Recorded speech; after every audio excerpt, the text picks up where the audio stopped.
Hello बच्चों।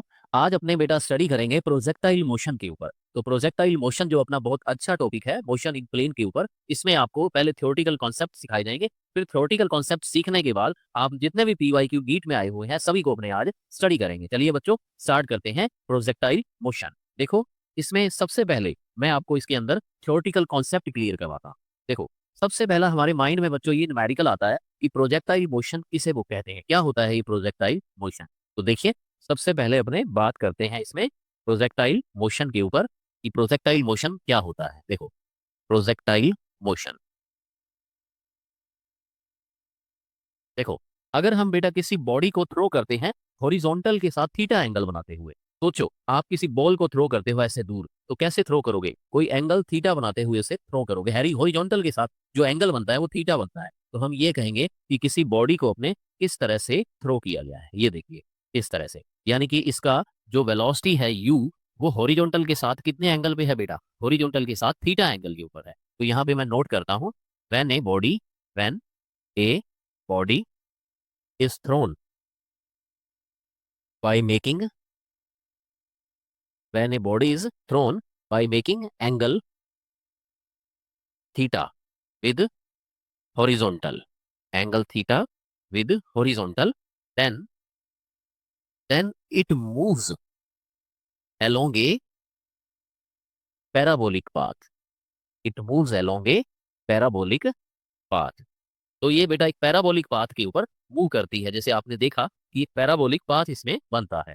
ठीक है, तो पैराबोलिक पाथ के ऊपर मूव करती है। This is called projectile motion. इसको अपने बोलते हैं प्रोजेक्टाइल मोशन बोलते हैं। This is called projectile motion, this is called projectile motion. तो ये तो बेटा इसकी हुई डेफिनेशन। तो सभी बच्चों ने जैसे सबसे पहले इसकी डेफिनेशन आपने क्लियर कर ली कि किसी बॉडी को बेटा अपने कैसे थ्रो करना है, हॉरिजॉन्टल के साथ थीटा एंगल बनाते हुए उसको थ्रो करना है। तो ये कैसे मूव करती है? एक पैराबोलिक पाथ के अंदर मूव करती है, जिसे अपने क्या बोलते हैं? प्रोजेक्टाइल मोशन बोलते हैं। अब बेटा जो नेक्स्ट बात है, नेक्स्ट बात इसमें अपने जो ये स्टडी करते हैं वो ये है कि इसके अंदर वेलोसिटी के टू कंपोनेंट्स होते हैं। देखो, इस तरह से देखिए कि अगर हम इसकी बात करें वेलोसिटी कंपोनेंट्स की, तो अगर बेटा हमने इसको u वेलोसिटी से इसको थ्रो किया हुआ है, तो ये देखिए ये एंगल थीटा है, तो इस तरफ इसका कौन सा कंपोनेंट आएगा? u cos theta. क्योंकि आपको बच्चों को पता है कि थीटा को टच करने वाला एंगल कौन सा होता है? थीटा को टच करने वाला एंगल कौन सा होता है बताइए? u कोस थीटा होता है। और ये जो दूसरा कंपोनेंट होगा वो कौन सा होगा? u sine theta. तो क्या बोला बेटा मैंने कि थीटा को टच करने वाला जो एंगल है, थीटा को टच करने वाला जो कंपोनेंट है वो क्या है? You cos theta. और दूसरा कंपोनेंट क्या होता है उसका? यू साइन थीटा होता है। ठीक है, अब बेटा जो ग्रेविटेशन होता है, जो एक्सीलरेशन ड्यू टू ग्रेविटी, वो कौन सी डायरेक्शन में काम करता है? Vertically downward. तो जी किधर लगता है? हमेशा जी हमेशा किधर लगता है बताओ? डाउनवर्ड डायरेक्शन में लगता है। ठीक है, तो यू कोस थीटा किधर है? हॉरिजॉन्टल डायरेक्शन में है। तो ये डायरेक्शन कौन सी होगी? एक्स। तो हम इसे बोलेंगे एक्स कंपोनेंट, और इसे हम बोलेंगे वाई कंपोनेंट, क्योंकि ये डायरेक्शन कौन सी होगी? है वाई डायरेक्शन की है। तभी तो बेटा ये मोशन इन ए प्लेन होगी। यानी कि प्रोजेक्टाइल मोशन एक ऐसी मोशन होती है, टू डायमेंशनल मोशन होती है। प्रोजेक्टाइल मोशन कैसी मोशन होती है बेटा? टू डायमेंशनल मोशन होती है। ठीक है, अब इसमें जो यू एक्स कंपोनेंट है, u x, u cos theta, ये क्या होता है? Remains constant. ये रहता है कांस्टेंट, रहता है, remains constant during complete motion. क्यों? क्योंकि इस साइड में बेटा acceleration due to gravity work नहीं करता है। क्योंकि इस साइड में acceleration due to gravity work नहीं करता, क्योंकि एक्सीलरेशन, जो ग्रेविटेशन का जो एक्सीलरेशन होता है वो तो वर्टिकली वर्क करता है, वर्टिकल डायरेक्शन में होता है। और हॉरिजॉन्टल डायरेक्शन में तो कोई भी कंपोनेंट नहीं होता है, इसलिए वेलोसिटी क्या रहती है? कांस्टेंट रहती है। ठीक है, वेलोसिटी क्यों कांस्टेंट रहती है? क्योंकि एक्स डायरेक्शन में ए एक्स क्या होता है? जीरो होता है। एक्सीलरेशन मतलब चेंज इन वेलोसिटी जो होगा, जो एक्सीलरेशन होता है जिसके कारण वेलोसिटी चेंज होती है, वो बेटा जीरो रहता है एक्स डायरेक्शन। पर अगर वाई कंपोनेंट की बात करें, u y is equal to u sine theta, ये जो कंपोनेंट होता है ये इनिशियली डिक्रीज होता है। इनिशियली क्या होता है? डिक्रीज होता है ड्यूरिंग फर्स्ट हाफ मोशन। देखो, फर्स्ट हाफ मोशन के अंदर ये क्या होता है? डिक्रीज होता है। क्यों बेटा? क्योंकि जब बॉडी ऊपर जाती है, क्योंकि अभी देखो, पहले ये बॉडी ऊपर जाती है यहां तक, उसके बाद ये बॉडी क्या होती है? नेक्स्ट हाफ जो होता है उसमें ये बॉडी नीचे आती है। तो जब बॉडी बेटा ऊपर की तरफ जा रही है तो एक्सीलरेशन तो नीचे की ओर वर्क करता है। तो एक्सीलरेशन और वेलोसिटी क्या हो गई? अपोजिट हो गई है, अपोजिट हो गए हैं। तो इसका मतलब क्या हुआ? उसकी स्पीड क्या होगी? कम होगी। तो वाई कंपोनेंट इनिशियली डिक्रीज होता है ड्यूरिंग फर्स्ट हाफ मोशन। ठीक है, एट पॉइंट पी, जो हाईएस्ट पॉइंट है मोशन का, at point P, u y becomes zero, u y क्या हो जाता है, बिकम्स जीरो हो जाता है, या y component becomes zero, y component इसका बेटा जीरो हो जाता है ऊपर। क्यों बेटा जीरो हो जाता है, क्योंकि हाईएस्ट पॉइंट आ गया, इसके बाद क्या होगा, और ऊपर तो जाएगा नहीं, तो ऊपर वाली जो वेलोसिटी है वो क्या हो जाती है, यहाँ पे आके जीरो हो जाती है, ठीक है।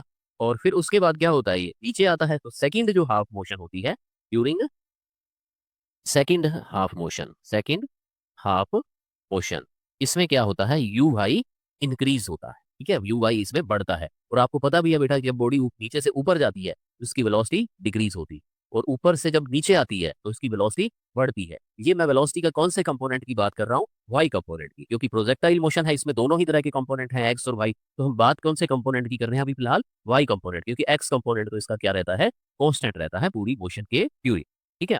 तो इसको आपने नोट कर लिया, लेकिन साथ में बेटा एक चीज आपको और भी ध्यान रखनी है कि हाईएस्ट पॉइंट के ऊपर ओनली यू कोस थीटा रहता है। क्या कह रहा था मैं आपको, देखो कि हाईएस्ट पॉइंट के ऊपर, ये भी ध्यान रखना है इसमें आपको, कि हाईएस्ट पॉइंट के ऊपर एट पीक पॉइंट, जो इसका पीक पॉइंट है, जो इसका हाईएस्ट है, उसके ऊपर ओनली कौन सी मोशन पाई जाती है इसके अंदर, हाईएस्ट पॉइंट के ऊपर at point P, point P के ऊपर इसमें, पॉइंट पी के ऊपर इसमें ओनली कौन सी मोशन मिलेगी इसके अंदर, एक्स मोशन। क्या लिख रहे थे हम यहाँ पे, हम लिखते हैं कि एट पॉइंट पी, यानी कि हाईएस्ट जो पॉइंट है उसके ऊपर हमने क्या बात बोली है कि हाईएस्ट पॉइंट के ऊपर बेटा ओनली यू कोस थीटा रहता है या यू एक्स रहता है, क्योंकि ये तो पूरी मोशन में कांस्टेंट रहता है ना, ये तो कंप्लीट मोशन के अंदर कांस्टेंट रहता है, ठीक है, कौन, यू एक्स कोस थीटा, तो ये तो प्रेजेंट होगा। लेकिन यहाँ पे वाई जो है कंपोनेंट, यू वाई क्या हो जाता है, जीरो हो जाता है। इसका मतलब एट हाईएस्ट पॉइंट या पॉइंट पी के ऊपर ओनली कौन सा कंपोनेंट होता है, एक्स कंपोनेंट होता है। नोट कर लेना इस बात को कि हाईएस्ट पॉइंट के ऊपर ओनली एक्स होता है, क्योंकि वाई कंपोनेंट तो इसका क्या हो जाता है, जीरो हो जाता है। समझ गए बच्चे, तो ये थ्योरेटिकल जो पॉइंट है इसको आप नोट कर लें। अब एक पॉइंट बेटा इसमें और आपको बताना है, थ्योरेटिकल पॉइंट कौन सा, कि स्टार्टिंग के अंदर देखो, ये देखिए कि स्टार्टिंग के अंदर इसकी जो, जब इसको हमने थ्रो करते हैं, ये ए पॉइंट से ए से बी तक जाता है प्रोजेक्टाइल, तो स्टार्टिंग के अंदर जो हमने बॉल को या पार्टिकल को थ्रो किया है, तो ये इसकी यू वेलोसिटी है, ये इसका कंपोनेंट होता है यू एक्स, ठीक है, और ये कंपोनेंट कौन सा होता है, यू वाई या यू साइन थीटा, और ये कंपोनेंट कौन सा होता है इसका, यू कोस थीटा, ठीक है। अब क्या होता है बच्चों, यहाँ पे होता क्या है, यहाँ पे जो आपको बात बतानी है कि पीक पॉइंट के ऊपर, पी पॉइंट जो है उसके ऊपर तो ओनली यू एक्स कंपोनेंट होता है, तो बता दिया। जब बी पॉइंट के ऊपर आता है प्रोजेक्टाइल, जब प्रोजेक्टाइल यहाँ पे आता है पॉइंट बी के ऊपर, ठीक, तो बी के ऊपर क्या होता है, इसकी वेलोसिटी देखो, इसको ऐसे थ्रो किया था तो ये ऐसे आता है नीचे क्यू वेलोसिटी से थीटा एंगल के ऊपर। अब क्या होता है, इसका जो यू एक्स है ये तो सेम ही रहता है, यू एक्स तो अब भी आई कैप डायरेक्शन में रहता है, पहले भी आई कैप में था, लेकिन इसका जो वाई कंपोनेंट है वो बेटा रिवर्स हो जाता है। पहले ये जे कैप डायरेक्शन में था, तो अब ये क्या हो जाता है, माइनस जी, यानी कि वाई कंपोनेंट इसका जो फाइनल, जब ये ग्राउंड को हिट करता है लास्ट में पॉइंट बी के ऊपर, तो कौन सा कंपोनेंट इसका रिवर्स हो जाता है, वाई कंपोनेंट इसका रिवर्स हो जाता है, यानी इसकी डायरेक्शन क्या होती है, अपोजिट हो जाती है, ठीक है।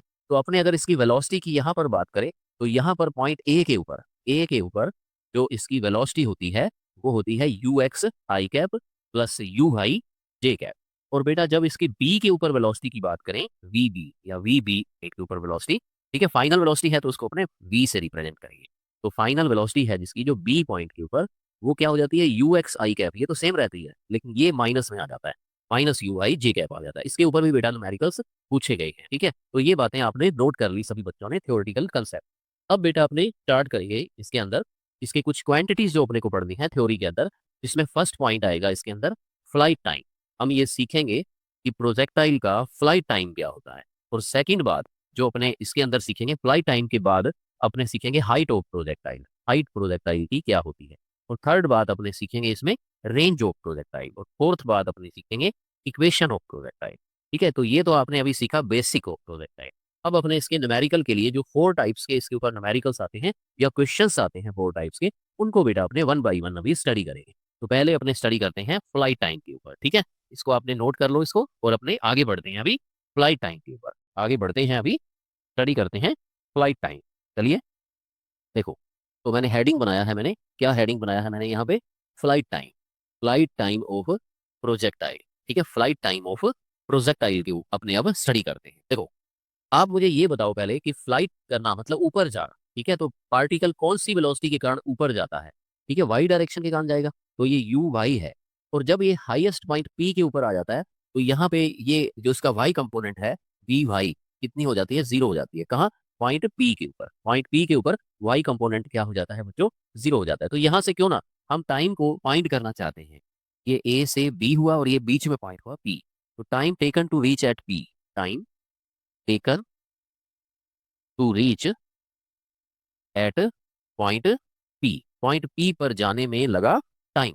तो टाइम बेटा कैसे फाइंड करते हैं, v is equal to u minus g t. Minus क्यों लिया, क्योंकि जब बॉडी ऊपर जाती है तो वेलोसिटी डिक्रीज होती है, वेलोसिटी कम होती है ऊपर जाने पे, तो साइन कौन सा लिया जाता है, नेगेटिव लिया। ठीक है। अब ये वाई डायरेक्शन में लेंगे अपने, क्योंकि वाई डायरेक्शन के कारण ऊपर जा रहा है, फ्लाइट का मतलब उड़ना, उड़ाने वाला कंपोनेंट कौन सा है बेटा, इसका वाई कंपोनेंट है। अंडरस्टूड है कि उड़ाने वाला कंपोनेंट इसका कौन सा है, वाई कंपोनेंट। और पॉइंट पी के ऊपर वाई कंपोनेंट कितना हो जाता है, 0 हो जाता है। और यू वाई शुरू में कितना था, u sine theta minus g t. तो यहाँ से क्या आ जाएगा, u sine theta is equal to g t. U sine theta is equal to g t. तो टाइम क्या आ जाएगा, यू साइन थीटा अपोन में जी। लेकिन ये कौन सा टाइम है, पी तक जाने, ए से पी तक जाने का। ठीक है। और उतना ही टाइम आगे लगेगा क्योंकि हाफ मोशन हो गई, और जो सेकंड हाफ होगी सेम मोशन होगी सेकंड हाफ। तो टोटल फ्लाइट टाइम, टोटल जो फ्लाइट टाइम है वो हो जाएगा 2t। ठीक है। ये स्मॉल टी तो क्या हो गया, हाफ मोशन का ए से पी तक, और पी से बी तक फिर टाइम कितना हो जाएगा, टी और टाइम लगेगा। तो बच्चों टोटल टाइम बच्चों कितना हो जाएगा हमारे पास, इसका 2t हो जाएगा। तो capital T is equal to 2t, और टी कितना है ऊपर से, यू साइन थीटा अपॉन में जी। तो ये फ्लाइट टाइम का फॉर्मूला हो जाएगा। इसको मैंने हाईलाइट कर दिया, ये मैं हाईलाइट कर देता हूँ। ये बेटा एक इंपॉर्टेंट फॉर्मूला है फ्लाइट टाइम का, t is equal to 2u sine theta upon में जी। ये हुआ फ्लाइट टाइम। सेकंड बात क्या आती है, देखो सेकंड आपको क्या समझाना था, हाइट ऑफ प्रोजेक्टाइल। तो मैं आपको बताता हूँ हाइट ऑफ प्रोजेक्टाइल के ऊपर। चलिए, height of projectile, height of projectile. देखो, हाइट का मतलब होता है ये डिस्टेंस, ये वाली, यानी कि इसकी ग्राउंड से पी पॉइंट कितना ऊंचा होता है। ठीक है। और हाइट का मतलब होता है ऊपर जाना। ठीक है। और ऊपर जाने के लिए कौन सा कंपोनेंट रिस्पॉन्सिबल होगा, आप खुद बताओ। वाई कंपोनेंट ऊपर लेके जाता है। तो क्यों ना हम हाइट को निकालने के लिए हम फिर से वही वाली इक्वेशन लगाते हैं, v square is equal to u square minus 2gh। के माइनस का साइन क्यों लिया, क्योंकि पार्टिकल ए से पी तक जा रहा है ऊपर। तो ऊपर जाने पे स्पीड इसकी डिक्रीज होती है। स्पीड जब डिक्रीज होती है बच्चों, तो कौन सा साइन लिया जाता है बताओ, नेगेटिव साइन। ठीक है। समझ गए सभी बच्चे। अब बेटा ऊपर जाने पे ये वाई कंपोनेंट, वाई कंपोनेंट की बात चल रही है, और वाई कंपोनेंट कितना हो गया, 0 हो गया। ठीक है। हाईएस्ट पॉइंट पी के ऊपर, और इनिशियली कितना था, ये यू साइन थीटा था माइनस 2gh। तो 2gh ये इसका स्क्वायर है, यू वाई का स्क्वायर। तो 2gh इज इक्वल टू, ये इधर आ जाएगा, तो क्या आ जाएगा, you square sine square theta. तो हाइट की वैल्यू बच्चों क्या आ गई है हमारे पास, हाइट की वैल्यू आ गई है you square sine square theta by 2g। You square sine square theta by 2g, ये हाइट की, हाइट का फॉर्मूला हो गया। तो ये बेटा सेकंड फॉर्मूला है जो आपको याद में रखना है। एक इसमें छोटा सा क्वेश्चन केस पूछा जाता है कि मैक्सिमम हाइट के लिए प्रोजेक्टाइल को कैसे थ्रो करना पड़ेगा। ठीक है। यहाँ पे मैं लिखता हूँ for maximum height, for maximum height. Maximum height के लिए बेटा थीटा यहाँ 90 डिग्री होना चाहिए, क्योंकि साइन 90 क्या होता है, 1 होता है, और 1 मैक्सिमम वैल्यू होती है। 90 साइन 90 क्या हो गया, 1 हो गया। एच मैक्सिमम, मैक्सिमम हाइट इसकी कितनी आ जाएगी बताओ, यू स्क्वायर बाई 2e। इस बात को एक बार कॉमन सेंस से भी समझो बच्चों कि क्या होगा, आपको प्रोजेक्टाइल ऐसे नहीं फेंकना, जैसे ये फेंका ऐसे नहीं, 90 डिग्री के ऊपर, यानी कि ये जो एंगल थीटा है इसको आपको 90 डिग्री रखना है। तो कैसे थ्रो करना पड़ेगा, वर्टिकली अपवर्ड। तो किसी चीज को वर्टिकली फेंकोगे तभी तो वो सबसे ज्यादा हाइट पे जाएगा ना। सबसे ज्यादा ऊंचा कब जाएगा, जब आप उसे वर्टिकल थ्रो करोगे। ठीक है बेटा, समझ में आ गई बात है। तो 90 डिग्री वाला केस आप वर्टिकल फेंकोगे तो हाइट सबसे ज्यादा होती है। ये कॉमन सेंस की लिए एक बात है। तो बच्चों ने अभी कितने फॉर्मूले याद कर लिए, 2u साइन थीटा होन जी, और you square sine square by theta by 2g। ये फॉर्मूले आपको बिल्कुल याद में रखने हैं, दोनों फॉर्मूले समझ में आपको आ गए हैं। अगर कभी भूल जाओ तो अभी एक ही लाइन के अंदर इसको आप डिराइव भी कर सकते हो। ठीक है। तो प्रोजेक्टाइल के ऊपर ये 2 फॉर्मूलाज हो गए। ठीक है। थ्योरी के बाद 2 फॉर्मूलाज। अब आपको 2 फॉर्मूलाज और सीखने हैं नेक्स्ट स्लाइड में, पहले इनको नोट कर लीजिए।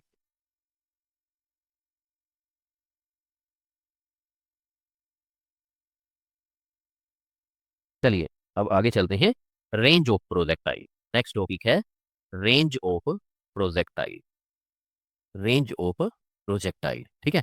तो रेंज क्या होती है बच्चों, आप समझते हो, हॉरिजॉन्टल डिस्टेंस, यानी कि ये जो डिस्टेंस ए बी है इसको अपने रेंज बोलते हैं। ठीक है। और डिस्टेंस का फॉर्मूला क्या होता है बताओ, वेलोसिटी इंटू टाइम होता है। फॉर्मूला क्या होता है, वेलोसिटी इंटू टाइम होता है। और ये जो रेंज है इसे हम कैपिटल आर से भी डिनोट कर सकते हैं। पर एक बात बताओ, रेंज के लिए रिस्पॉन्सिबल कंपोनेंट कौन सा होगा, सोच के बताओ, यू कोस थीटा। बिल्कुल ठीक है, क्योंकि इस तरफ कौन सा कंपोनेंट चलाता है प्रोजेक्टाइल को, पार्टिकल को इस तरफ कौन चलाता है, यू कोस थीटा। तो डिस्टेंस तो कैपिटल आर होगी और वेलोसिटी कौन सी होगी इसकी, यू एक्स।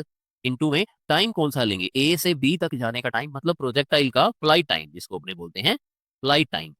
ठीक है, और फ्लाइट टाइम कितना होता है, जो आपको याद हो गया बेटा, ये तो हो गया यू कोस थीटा, और फ्लाइट टाइम कितना होता है 2u साइन थीटा अपॉन में टी। ठीक है, आप ऐसे करेंगे, रेंज के लिए ये वाला फॉर्मूला भी आप याद में रखेंगे। ठीक है, क्योंकि रेंज क्या होती है बेटा, हॉरिजॉन्टल डिस्टेंस, और हॉरिजॉन्टल कौन सा कंपोनेंट है, रेंज। डिस्टेंस क्या होती है, वेलोसिटी इनटू टाइम। तो वेलोसिटी कौन सी होगी, ताऊ यू कोस थीटा, और टाइम कितना हो गया उसका, टी हो गया। ठीक है, टी कितना है 2u साइन थीटा बाई जी है। अब रेंज को ना हम ऐसे भी लिख सकते हैं, देखो इसको हम क्या लिख सकते हैं, रेंज को हम ऐसे भी लिख सकते हैं, क्या, 2u² sine theta cos theta upon में जी। देखो 2 को पहले लिख दिया, u और u दो बार है, u² sine theta cos theta upon में जी।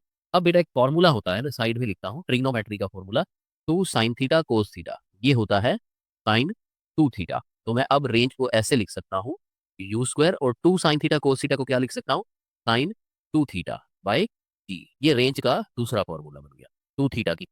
तो न्यूमेरिकल में जो हमें इजी लगेगा, या तो हम ये वाला यूज करेंगे या हम ये वाला यूज करेंगे। ठीक है, एज पर कंडीशन जो हमें ठीक लगेगा उस वक्त हम देखेंगे, आपको मैं बताऊंगा कि कब कौन सा फॉर्मूला यूज करना है। ठीक है, तो ये बेटा हो गया रेंज का फॉर्मूला। लेकिन एक बात और देखो, अभी इसको नोट करने से पहले एक बात देखो, for maximum range, for maximum range के लिए बेटा थीटा 45 होना चाहिए। आप यहाँ पे बच्चे कहेंगे कि सर 90 डिग्री पे होती है सर मैक्सिमम वैल्यू, तो ठीक है, साइन तो 90 मैक्सिमम होता है, लेकिन यहाँ पे बेटा साइन 2 थीटा आ गया। तो साइन 2 थीटा अगर मैं इसमें थीटा 45 रखूंगा, तो साइन तो 2 इंटू 45 साइन 90 बन जाएगा ना, जो कि 1 होता है, मैक्सिमम होता है। तो आर मैक्सिमम की वैल्यू क्या आ जाएगी, u² बाय जी आ जाएगी। आर मैक्सिमम की वैल्यू क्या आ जाएगी, u² बाय जी आ जाएगी। ये भी बेटा इधर थर्ड फॉर्मूला आपका, रेंज के ऊपर सारी बातें आपको याद भी रखनी है। और फोर्थ बात जो है प्रोजेक्टाइल के ऊपर, फोर्थ बात है जो जिसके ऊपर न्यूमेरिकल पूछा जाता है, वो है equation of projectile. Equation of projectile, fourth बात क्या है, इक्वेशन ऑफ प्रोजेक्टाइल। तो प्रोजेक्टाइल की बच्चों जो इक्वेशन होती है, इक्वेशन ऑफ प्रोजेक्टाइल, वो हम कैसे बनाते हैं ये मैं आपको भी सिखाता हूँ। प्रोजेक्टाइल की इक्वेशन देखो, ये आपके पास प्रोजेक्टाइल है, ठीक है। अब इसमें मान लो कि ये यहाँ पे है किसी पॉइंट के ऊपर, जहां इसकी ये वाली डिस्टेंस y है और ये वाली डिस्टेंस इसकी x है। ठीक है, किसी पॉइंट के ऊपर है, कुछ भी पॉइंट का नाम कुछ भी x y z कुछ भी है, x तो मत रखो, पॉइंट का नाम कुछ भी रख लो, q रख लो पॉइंट का नाम, क्योंकि x तो अपने डायरेक्शन को दिया हुआ है। ठीक है, तो x के बजाय हम पॉइंट का नाम कुछ और कुछ भी रख देते हैं, p रख देते हैं। ठीक है, तो ये पॉइंट है, ये p या q कोई पॉइंट है। अब बेटा जो y हाइट है, y, तो h होगी ना एक तरह से, वो हाइट होगी, और h क्या होता है, ut minus half G T square. तो y क्या हो जाएगा, ut minus half G T square, ये हो जाएगी y की वैल्यू। ठीक है, अब इसमें जो x की वैल्यू है, x साइड में बेटा डिस्टेंस क्या होता है, x साइड में, मैं x वाली बात यहाँ लिखता हूँ, x क्या होता है, डिस्टेंस होती है वेलोसिटी इंटू टाइम। तो u cos थीटा इंटू में t। ठीक है, ये x डिस्टेंस क्या हो जाएगी, क्योंकि इस साइड में कौन सी वेलोसिटी वर्क करती है, u cos थीटा। तो टाइम मान लो t है, t टाइम में यहाँ से यहाँ जा रहा है पॉइंट q के ऊपर, इसमें तो टाइम कितना लगा है t। अब t की वैल्यू बेटा यहाँ क्या हो जाएगी, x by U cos theta. t की वैल्यू क्या हो जाएगी, x by U cos theta. ठीक है, अब वाई डायरेक्शन की इक्वेशन है, तो यू वाई का लेंगे, एक्सीलरेशन वाई का है ही, टाइम तो एक ही होता है, तो यू वाई कितना हो जाएगा, यू साइन थीटा। और टाइम जो है, टाइम की वैल्यू यहां से देखो इस इक्वेशन से, टाइम क्या हो जाएगा, X by U cos theta. Time क्या हो जाएगा, X by U cos theta minus half G, यहां भी टाइम रखो, X by U cos theta square करके रखना है, तो X by U cos theta, ठीक है, का होल स्क्वायर, ये यहाँ पे हो जाएगा X by U cos theta का होल स्क्वायर। तो y कितना बन जाएगा बच्चों, यहाँ पे देखो u से u कट गया, x बच गया, x sine theta by cos theta क्या होता है, tan x tan theta minus g x square by 2u² cos square theta. इसको बेटा हम बोलते हैं इक्वेशन ऑफ प्रोजेक्टाइल, इसको। ठीक है, ये एक पैराबोला की इक्वेशन है, ये मैथमेटिकली पैराबोला की इक्वेशन है, ये अपने आगे और बताएंगे न्यूमेरिकल्स के अंदर। ये बेटा पैराबोला की इक्वेशन बन गई है। इसका मतलब क्या हुआ कि प्रोजेक्टाइल का जो पाथ होता है वो कैसा होता है बच्चों, प्रोजेक्टाइल का जो पाथ होता है वो पैराबोलिक होगा। इस इक्वेशन से ये प्रूव हो जाता है। तो इक्वेशन आपको अगर याद में नहीं हो तो आप एक काम करोगे, इसका इसका मेथड ये है, इसकी टेक्निक ये है कि ये और ये दो बातें आप इसमें याद रख सकते हैं। ठीक है, इस तरह से बेटा आपके थ्योरेटिकल कॉन्सेप्ट तो कंप्लीट हो जाते हैं। अब अपने इसके ऊपर न्यूमेरिकल स्टार्ट करें। ठीक है, तो थ्योरी के जो कॉन्सेप्ट हैं, कौन कौन से कॉन्सेप्ट आपको याद में रखने हैं, रिवाइज कर लीजिए अच्छे से। सबसे पहले तो मैंने आपको ये बताया था कि 4 इसमें कॉन्सेप्ट आएंगे, 4 फॉर्मूला है फ्लाइट टाइम का। ठीक है, फ्लाइट टाइम का क्या फॉर्मूला बना था बताओ, 2u साइन थीटा बाई जी। उसको लास्ट में एक बार हम रिवाइज कर लो पहले, 2u sine theta by g. Height का क्या फॉर्मूला बना है, u² sign square theta by 2g। और रेंज का फॉर्मूला दो टाइप से लिखा जा सकता है, टाइम 2 थीटा की फॉर्म में, और ये इस तरह ux और फ्लाइट टाइम की, और एक इक्वेशन ऑफ प्रोजेक्टाइल है, ठीक है, y is equal to x tan theta minus g x square by 2u square cos square theta, ठीक है। अब अपने इसके ऊपर करते हैं न्यूमेरिकल स्टार्ट कर, ठीक है। चलिए इसको नोट कर लीजिए, सभी फॉर्मूले को हाईलाइट मैंने कर रखा है, इसको आप दोबारा से अच्छे से एक बार माइंड में इसको याद रख लीजिए। अभी हमारे न्यूमेरिकल्स के अंदर ये वाले फॉर्मूले भी रिवाइज हो जाएंगे, ठीक है बेटा। चलो चलते हैं न्यूमेरिकल्स। चलिए बच्चों स्टार्ट करते हैं न्यूमेरिकल नंबर 1। देखो थ्योरेटिकल कॉन्सेप्ट सभी बच्चों के क्लियर हो गए, अब अपने न्यूमेरिकल नंबर 1 को स्टार्ट करते हैं। देखो न्यूमेरिकल नंबर 1 में हमें क्या गिवन है, एक पार्टिकल है moving in a circle of radius capital R with uniform speed takes a time capital T to complete one revolution. देखो पहले मैं आपको इस बात को एक्सप्लेन करता हूं कि यहाँ पे क्या बात ये कहना चाह रहा है, क्या कहना चाह रहा है। देखो इसका ये कहना है बेटा कि एक पार्टिकल सर्कुलर मोशन में घूम रहा है, जिसकी जो रेडियस है जो सर्कल की वो कितनी है, कैपिटल आर है। रेडियस कितनी है इस सर्कल की, कैपिटल आर है, ठीक है। रेडियस सर्कल की कितनी है, कैपिटल आर है, देखो ठीक है। और सर्कुलर मोशन में जो घूमने में जो टाइम लगता है उसको, वो कितना लगता है, कैपिटल टी लगता है। तो कैपिटल टी टाइम लगता है और यू इसकी वेलोसिटी है, ठीक है। टी टाइम एक सर्कल को कंप्लीट करने में, मतलब उसका टाइम पीरियड उसका टी है। तो आप ये बताओ बेटा जी कि वेलोसिटी क्या होती है, डिस्टेंस अपॉन टाइम। तो वेलोसिटी होती है डिस्टेंस अपॉन टाइम, तो सर्कल की डिस्टेंस क्या होती है, 2 पाई आर। सर्कल की डिस्टेंस कितनी होती है बताओ, 2 पाई आर होती है ना, जिसे हम सर्कमफेरेंस बोलते हैं, ठीक है। तो वेलोसिटी का फॉर्मूला आपने लगा लिया 2 पाई आर अपॉन टी, ठीक है। अब सेकंड बात देखो, if this particle were projected with the same speed at an angle theta two the horizontal. अब बेटा इस पार्टिकल को, इसका ये कहना है कि इस पार्टिकल को हम क्या करते हैं, थीटा एंगल से, ठीक है, थीटा एंगल से इसको थ्रो करते हैं यू वेलोसिटी से, ठीक है, हॉरिजॉन्टल के साथ थीटा एंगल से थ्रो करते हैं। तो मैक्सिमम हाइट जो ये चलता है, मैक्सिमम हाइट जो ये उठता है, जो इसकी हाइट आती है वो 4r आती है, मतलब इसकी रेडियस का 4 टाइम हाइट जो ऑब्टेन होती है इसको सेम वेलोसिटी से थ्रो करने पर। तो एंगल ऑफ प्रोजेक्शन बताओ कि इसका एंगल ऑफ प्रोजेक्शन थीटा कितना है। आप पहले तो ये बताओ, जो मैंने आपको अभी थ्योरी के जो कॉन्सेप्ट मैंने आपको सिखाए थे उसके अकॉर्डिंग बच्चे ये बताएंगे कि हाइट का फॉर्मूला क्या होता है, बताओ you square sine square theta upon में 2g, ठीक है। ये फॉर्मूले आपको मैंने अंडरलाइन करके हाईलाइट करके दिए थे, तो सभी बच्चों को हाइट का फॉर्मूला याद है, you square sine square theta upon में 2g। अब हाइट आपको कितनी दे रहा है बेटा बताओ, 4r। हाइट आपको ये कितनी दे रहा है बताओ, 4r, ठीक है। और यू स्क्वायर, यू की वैल्यू इधर से ले आओ स्क्वायर करके, तो क्या बन जाएगा बताओ, 4 2 का स्क्वायर 4 हो गया, पाई स्क्वायर, r का भी स्क्वायर करो बाय टी स्क्वायर, ये तो हो गया यू स्क्वायर की वैल्यू। अब साथ में क्या है बताओ, साइन स्क्वायर थीटा अपॉन में 2g, ये साथ में है।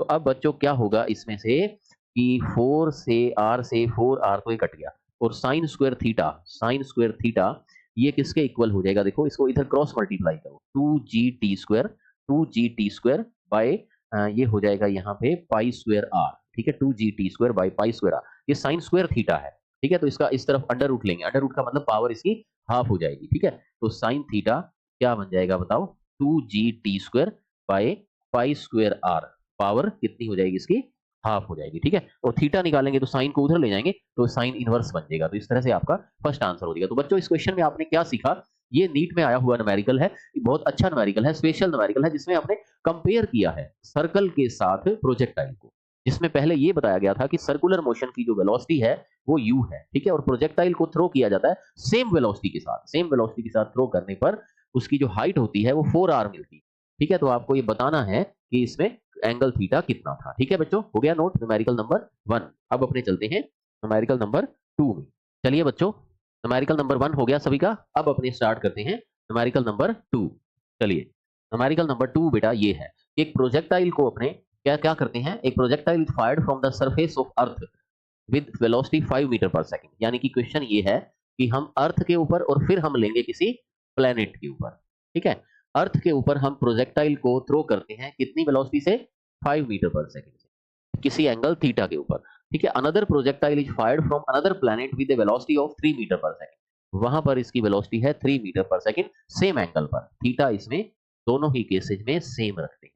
अब आगे देखो क्या कहता है, सेम एंगल फॉलोज इस trajectory which is identical with the trajectory of the projectile fired from the earth. Trajectory का बेटा मतलब होता है पाथ, तो दोनों ही केसेज के अंदर जो पाथ है दोनों का सेम रहता है, पाथ सेम रहता है, ठीक है। तो acceleration due to gravity on the planet, planet के ऊपर एक्सीलरेशन ड्यू टू ग्रेविटी, यहाँ पे g1 है g के इक्वल, और यहाँ g2 हमें फाइंड करना है, यहाँ पे हमें g2 फाइंड करना है। क्वेश्चन आपको समझ में आ गया, ठीक है, कि दोनों ही केस में पाथ दोनों का सेम रहता है। पाथ का मतलब ये हुआ बच्चों कि इनकी रेंज भी ट्रेजेक्टरी सेम रहती है। ट्रेजेक्टरी का मतलब होता है पाथ, पाथ, ठीक है, और पाथ में का मतलब क्या हुआ, उसमें रेंज भी आ गई और हाइट भी आ गई, दोनों इसमें सेम रहती है। तो हम हाइट का फॉर्मूला पहले अप्लाई कर लेते हैं। हाइट वाला फॉर्मूला आपको याद ही है बच्चों को, h1 is equal to h2। तो हाइट का क्या फॉर्मूला होता है बेटा, यू स्क्वायर, क्योंकि हाइट हमें सेम मिलती है ना, तो you square sine square theta by 2g, you square sine square theta by 2g, ठीक है। अब इसमें डिफरेंट कौन है, ये है, देखो इसमें कौन सी चीज इसमें डिफरेंट है, यहाँ पर u1 है, यहाँ पर u2 है। थीटा तो बेटा सेम है, 2 भी सेम है, यहाँ पर g1 है और यहाँ पे g2 है।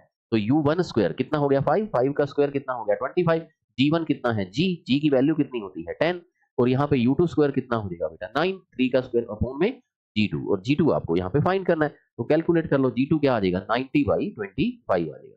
तो इसका 90/25 क्रॉस मल्टीप्लाई किया ना, तो कितना आ जाएगा बेटा 3.5, ये आपका आंसर आ जाएगा, ठीक है, मीटर पर सेकंड स्क्वायर में, ठीक है।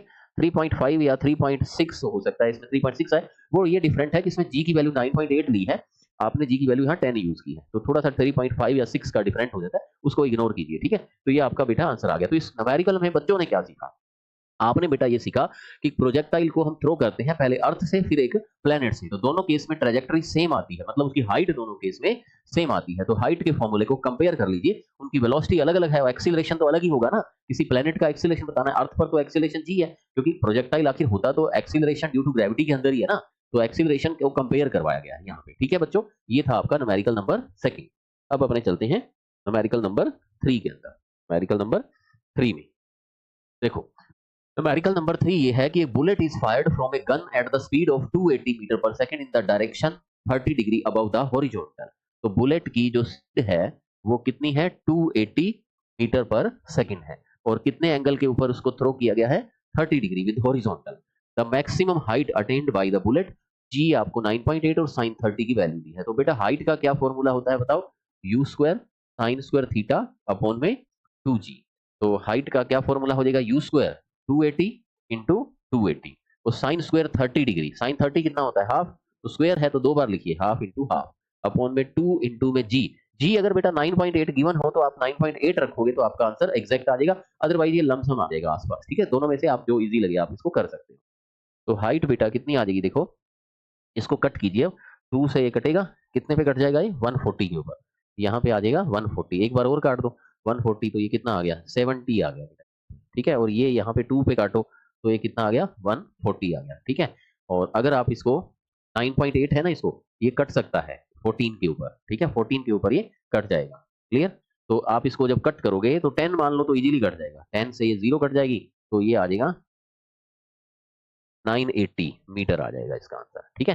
तो इसका आंसर आपके पास कितना आ जाएगा 10 मानने पे, इसको 10 लोगे तो 980 मीटर, और ये 9.8 अगर लोगे पूरा तो ये 1000 मीटर आ जाएगा, ठीक है। इसको आप कट करके देख सकते हो। तो ये था बेटा न्यूमेरिकल जिसमें आपको हाइट फाइंड करनी थी, तो ये फॉर्मूला बेस था, नीट का PYQ है, ठीक है, सिंपल है बेटा, समझ में आ गया सभी बच्चों को। तो ये सिंपल है न्यूमेरिकल, ठीक है, क्लियर। तो चलिए अब चलते हैं अपने न्यूमेरिकल नंबर 4 में। अब चलते हैं न्यूमेरिकल नंबर 4 के अंदर। देखो 4 नंबर क्या है, a ball is projected from a point A, एक पॉइंट ए से बेटा एक बॉल को प्रोजेक्ट किया गया है 20 मीटर पर सेकंड से। ये स्पीड कितनी आपको गिवन है 20 मीटर पर सेकंड आपको गिवन है, ठीक है। ऐसे बॉल को थ्रो किया गया है, ये वाला पॉइंट कितना है बी है, और ये वेलोसिटी कितनी है वी, ठीक है, 20 मीटर पर सेकंड है, और ये 60 डिग्री इसका एंगल है, ये इसकी वेलोसिटी है।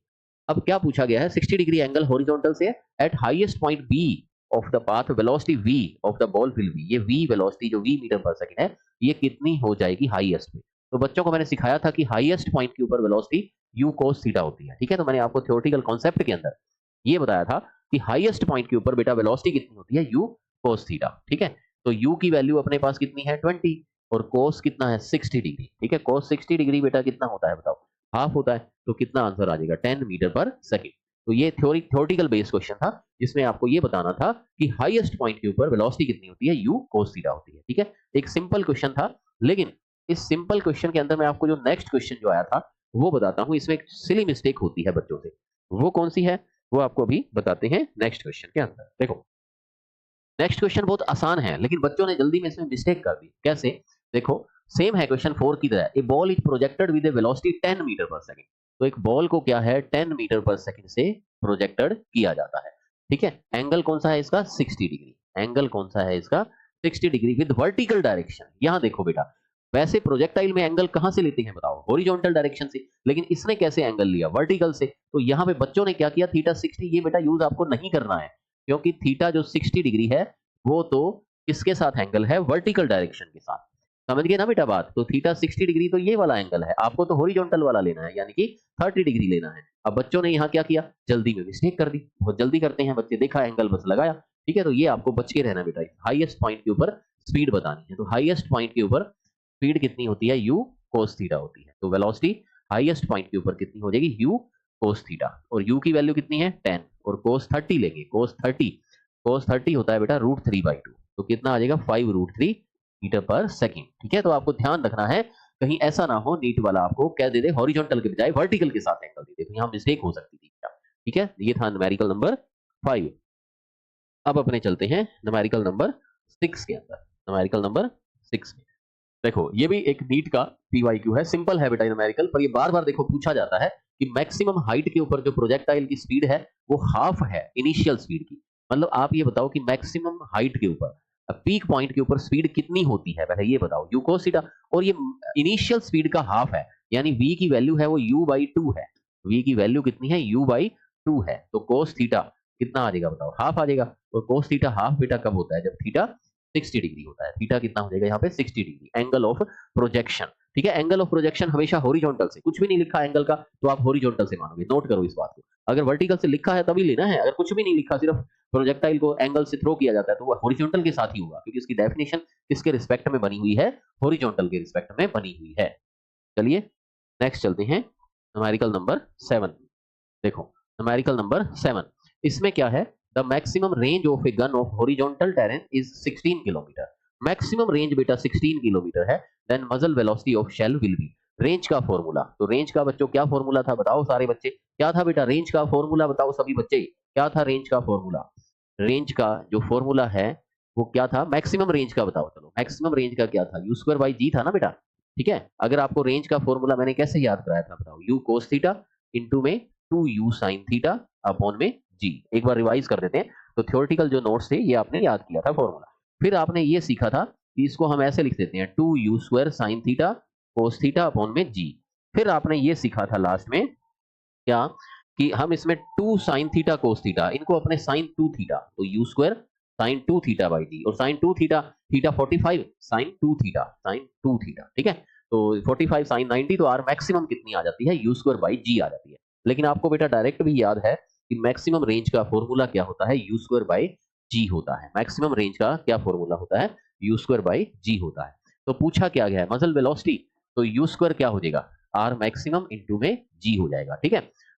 तो u कितना हो जाएगा इसका, अंडर रूट में आर मैक्सिमम, मैक्सिमम रेंज कितनी है 16 किलोमीटर है, ठीक है। तो 16 इंटू 1000, ठीक है, किलोमीटर के मीटर बन गए, g कितना हो गया 10, तो u कितना आ जाएगा 4 इंटू में 100, ठीक है, यानी कि 400 मीटर पर सेकंड आ जाएगा, ठीक है। तो ये बेटा आपने न्यूमेरिकल में देखा कि गन से बुलेट चलाई जाती है, ठीक है, कितने एंगल के ऊपर चलाई जाती है, गन से बुलेट चलाई जाती है कितने एंगल के ऊपर, 45 पर। यहाँ पर एंगल पूछता तो एंगल कितना हो जाता है 45, क्योंकि अंडरस्टूड है कि मैक्सिमम रेंज के लिए उसको सेट किया गया है, ठीक है। तो मैक्सिमम रेंज कब होती है इसकी, 45 डिग्री पर होती है। चलो बच्चों, आपने आज 7 न्यूमेरिकल सीख लिए, लेकिन प्रोजेक्टाइल के ऊपर अभी बहुत सारे न्यूमेरिकल बाकी है। अपनी जो नेक्स्ट क्लास होगी वो भी प्रोजेक्टाइल मोशन के ऊपर होगी, न्यूमेरिकल्स के ऊपर। आज आपको मैंने थ्योरेटिकल कांसेप्ट सिखाए थे पहले, और साथ में आपको 7 न्यूमेरिकल, ठीक है। नेक्स्ट क्लास में अपने प्रोजेक्टाइल के ऊपर और न्यूमेरिकल अच्छे और पीवाईक्यू नीट के लिए, क्योंकि ये इंपॉर्टेंट टॉपिक है, तो अपने और न्यूमेरिकल्स इसको स्टडी करेंगे, ठीक है बेटा। मिलते हैं जल्दी ही नेक्स्ट क्लास में, wish you all the best.